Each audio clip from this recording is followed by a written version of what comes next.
buddy Danny here.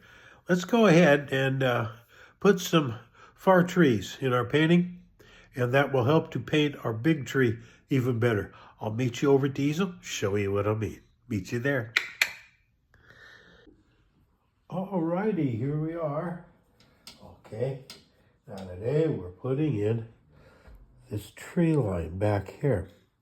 Now we're not using green because we don't use green for trees that have snow on them, simply because the green is so unpredictable that it could literally bleed around and just totally decimate and ruin your painting. So they are blue primarily, and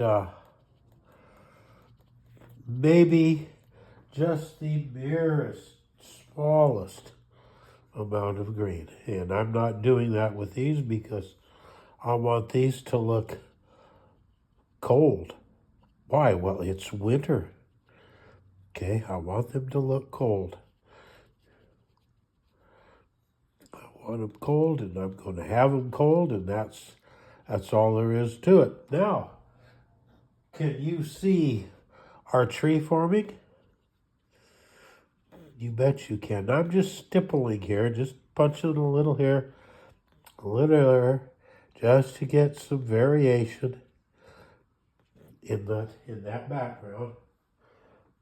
And the watercolor will just do its thing. And I'm deliberately making this kind of craggy over here because those are leaves and such. And they need to be a little bit craggy like that so that the tree doesn't look like it's been shaped by a tree trimming service. So there we are. We've got that in, and now the actual shape of the tree is beginning to take place. Be with me tomorrow, and we'll work on this on the ground right out here, okay?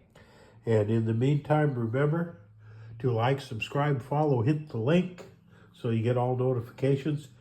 Comment. We need the comments. And remember that Ann and I love you. We love you. We love you. We love you. And there we go. See how that worked? Be with me tomorrow, and we'll paint some snow in and maybe a couple of tree trunks, okay? And remember, in the meantime, Ann and I love you. We love you. We love you. We love you.